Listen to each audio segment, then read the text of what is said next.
DU, JNU, BHU जैसी top university से political science तो करना है मैम, लेकिन जब से 2026 का प्रोस्पेक्टस रिलीज किया है तीनों सेंट्रल यूनिवर्सिटीज ने और यहाँ पे एलिजिबिलिटी चेंज हुई है, आप सबके मन में आ चुकी है बहुत सारी टेंशन और भर भर के मुझे डीएम्स कर रहे हो कि मैम एलिजिबिलिटी समझ में ही नहीं आ रही है कि क्या हम एलिजिबल हैं या नहीं। So hi everyone, myself Swati Yadav, जो कि आपको पढ़ाती हैं political science on CET-PG career अड्डा। तो आज आपकी सारी कंफ्यूजन इस एक वीडियो में क्लियर हो जाएगी। तो चलिए करते हैं वीडियो को शुरू। तो यहाँ पे सबसे पहले मैं आपको बता दूं कि इस बार जो है NEP वर्सेस नॉन NEP करके, यानी कि जो न्यू एजुकेशन पॉलिसी में बच्चे ने 4 साल का ग्रेजुएशन किया है और जो ऑलरेडी 3 साल वाला कर रहे थे उनके लिए अलग अलग एलिजिबिलिटी को दिया गया है, जो कि पहले नहीं दिया गया था। उसके अलावा अगर पॉलिटिकल साइंस की तैयारी कर रहे हो तो सारी इंपॉर्टेंट अपडेट और सारे इंपॉर्टेंट नोट्स आपको इस टेलीग्राम चैनल पर मिलेंगे, तो इसको ज्वाइन जरूर कर लेना, फ्री ऑफ कॉस्ट है। चलिए, सबसे पहली एलिजिबिलिटी जो हम यहाँ पे बात करने वाले हैं वो होने वाली है दिल्ली यूनिवर्सिटी।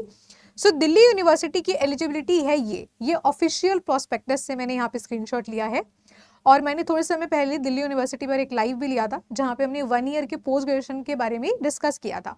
तब से भी आपके मन में काफी कंफ्यूजन आ रहा है, तो चलिए इसे क्लियर कर लेते हैं। सो दिल्ली यूनिवर्सिटी, मेरे पीछे जो आप देख रहे हो ये स्क्रीनशॉट प्रॉपर प्रोस्पेक्टस का है। तो यहाँ पे C1 और C2 दो कैटेगरीज का नाम लिखा हुआ है। C1 और C2 कैटेगरी क्यों है?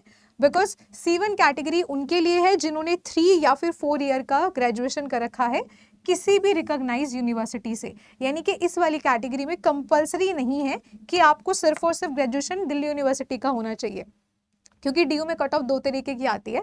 C1 कैटेगरी उनके लिए होता है जो कि अदर किसी भी यूनिवर्सिटी से UG करके आए हैं, उनका कट ऑफ थोड़ा सा ज्यादा होता है और बेनिफिट उनको थोड़ा सा यहाँ पर है जिन्होंने दिल्ली यूनिवर्सिटी से ही कर रखा है ऑनर्स वगैरह, उनकी कट ऑफ थोड़ी सी कम जाती है। तो C1 कैटेगरी में लिखा है चाहे आपने 3 या फिर 4 साल का ग्रेजुएशन कर रखा हो किसी भी रिकॉग्नाइज्ड यूनिवर्सिटी से, तो भी आप एलिजिबल हो।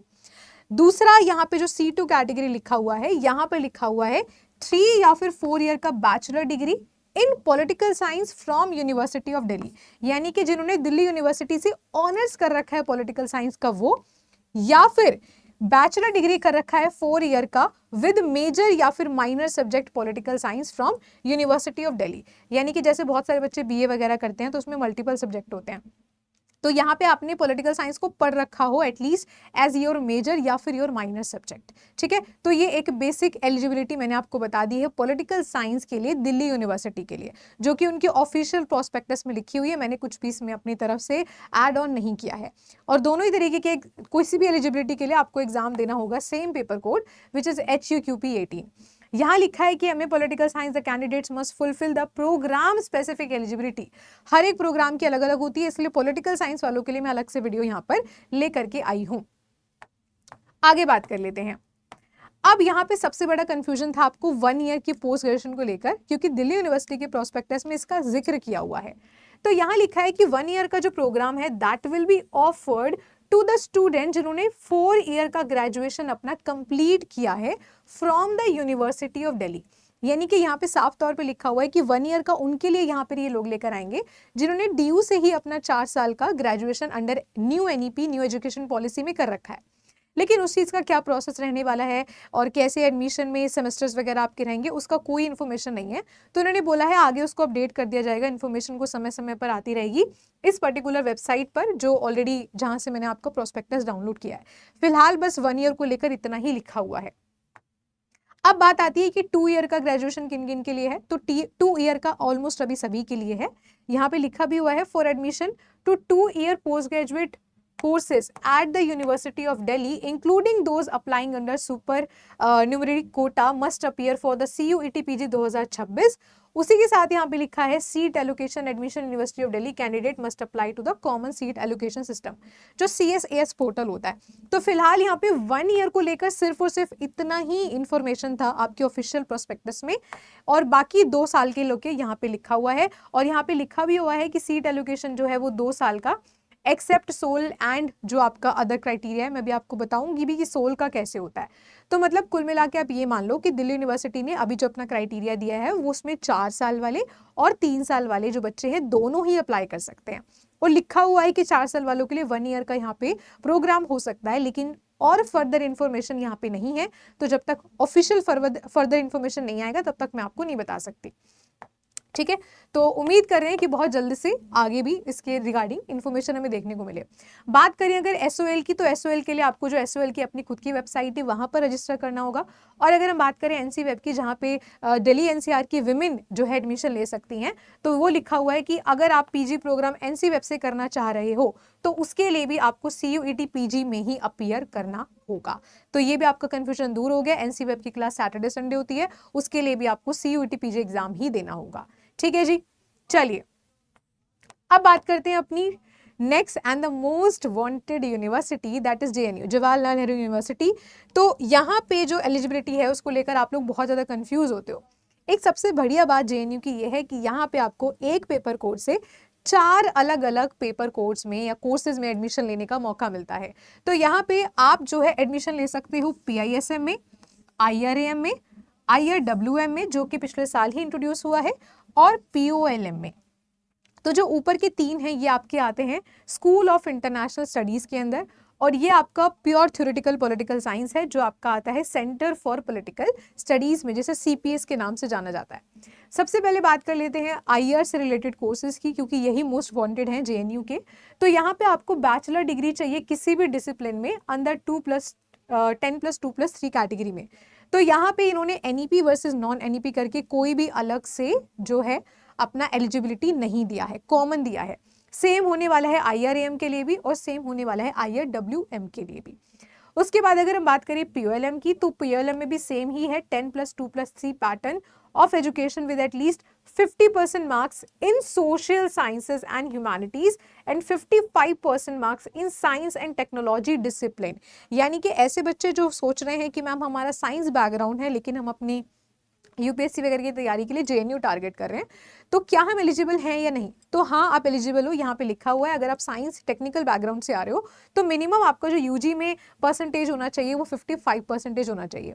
उसके अलावा इन तीनों कैटेगरीज के लिए, इन तीनों जो इंटरनेशनल स्कूल के आपके कोर्सेज हैं उसमें आपके पास सिर्फ 50% ही आपके पास क्या है, नीडेड है। और लिखा हुआ है बैचलर इन एनी डिसिप्लिन। इसका मतलब यहाँ पे कंपल्सरी नहीं है कि आप पॉलिटिकल साइंस ही करें, किसी भी डिसिप्लिन से आ सकते हो।